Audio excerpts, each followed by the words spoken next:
Welcome to my YouTube channel Vikas Sir Accountancy Classes. Today we will discuss about the topic of subscription. तो सबसे पहले बेटा हम discuss करेंगे कि सब्सक्रिप्शन होता क्या है। सब्सक्रिप्शन का मतलब होता है कि जो कोई एक किसी नॉन प्रॉफिट ऑर्गेनाइजेशन के मेंबर्स हैं, जो वो मेंबर्स एनुअली कंट्रीब्यूट करते हैं ऑर्गेनाइजेशन को, उसको सब्सक्रिप्शन बोलते हैं। और ये जो सब्सक्रिप्शन है इसको हम अपनी इनकम ट्रीट करते हैं। That is why it will be shown on the credit side of income and expenditure account. अब यूजुअली पेपर में क्वेश्चन क्या आता है कि हम लोगों ने सब्सक्रिप्शन की कितनी अमाउंट क्रेडिट करनी है इनकम एंड एक्सपेंडिचर अकाउंट में, उसको हम कैसे कैलकुलेट करते हैं। Subscription received during the year, add outstanding at the end minus outstanding at the beginning, add prepaid at the beginning minus prepaid at the end। अब आपके माइंड में question arise होगा कि सर हम आउटस्टैंडिंग और prepaid की adjustments क्यों करते हैं। तो उसके पीछे लॉजिक ये है कि जो इनकम एंड एक्सपेंडिचर अकाउंट है ये आपका इसका जो बेसिस ऑफ प्रिपरेशन है that is accrual basis of accounting.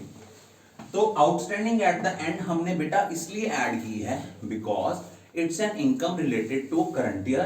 The income is due but not yet received. Outstanding at the beginning इसलिए हमने माइनस की है because it's an income related to previous year, तो इसको हम माइनस करेंगे। Prepaid at the beginning mean the income which is related to current year but it has been received in the previous year। इसको इस साल की income है that is why we will be added।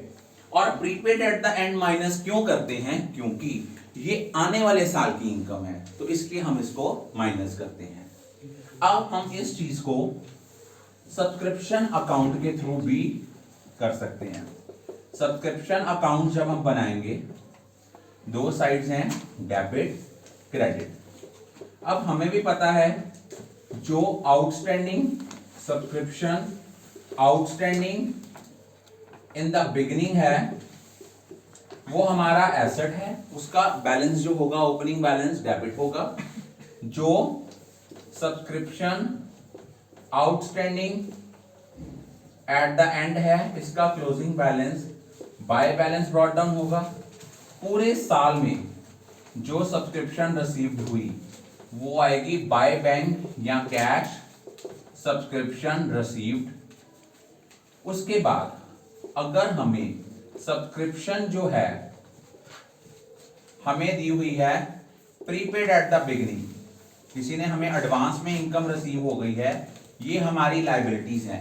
और बेटा जितनी भी लायबिलिटीज होती हैं they are always having the credit balance opening. और इधर अगर उनका बैलेंस है प्रीपेड एट द एंड, इसका closing balance to balance carry down होगा। अब हमारे यहां से फिगर जो निकली to income and expenditure account means इतनी अमाउंट हम लोगों ने ट्रांसफर की है इनकम एंड एक्सपेंडिचर अकाउंट में, इतनी अमाउंट क्रेडिट होगी। क्लियर। बट अगर हमें नंबर ऑफ मेंबर्स दिए हैं और पर मेंबर सब्सक्रिप्शन दी है उस केस में नंबर ऑफ मेंबर्स इनटू पर मेंबर सब्सक्रिप्शन को हम लोग क्या कर देंगे, मल्टीप्लाई करेंगे। ये मल्टीप्लाई करने के बाद जो हमारे पास अमाउंट आएगी इस अमाउंट को हम क्रेडिट करेंगे इनकम एंड एक्सपेंडिचर अकाउंट में। अब पेपर में क्वेश्चन जरूरी नहीं है कि सिर्फ यही आए कि कितनी अमाउंट क्रेडिट करनी है। कई बार देखो पेपर में क्वेश्चन दिया होगा कि हमें सब्सक्रिप्शन अमाउंट तो भी क्रेडिट दी होगी रिसीव्ड दी होगी, हमें कहेंगे आउटस्टैंडिंग एट द एंड निकालो। फॉर एग्जाम्पल जैसे हमारा यहाँ पे रिसिप्ट एंड पेमेंट बना है, मान लो रिसिप्ट एंड पेमेंट बना है, यहां लिखा है टू सब्सक्रिप्शन। मान लो आपका करंट ईयर है 2021 2021, हमें यहां पे दिया हुआ है 19-20 की इतनी सब्सक्रिप्शन है, 20-21 की इतनी आई, 21-22 की इतनी आई, 8000 है, 40,000 है और ये 6,000 है। अब इस केस में आपका फॉर्मूला नहीं लगेगा।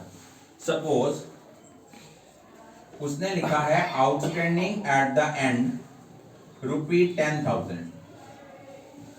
तो सिंपल हम क्या करेंगे, हमारी जो करंट ईयर की रिलेटेड इनकम है वो कितनी आई है 40,000, उसमें हम सिंपली ऐड कर देंगे 10,000। उस केस में हमें पिछले साल की कितनी आई थी, आने वाले साल की कितनी आई थी, उसको कंसिडर करना ही है, क्योंकि वहां पे उन्होंने उसको बाइफरकेट करके दिया हुआ है।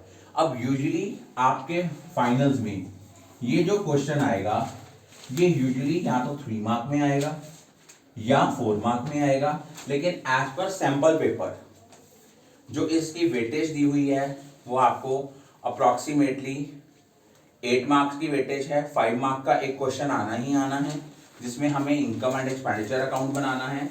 सेकंड, या तो इससे रिलेटेड क्वेश्चन आएगा या आएगा treatment of specific purpose fund. I think all of you are clear about.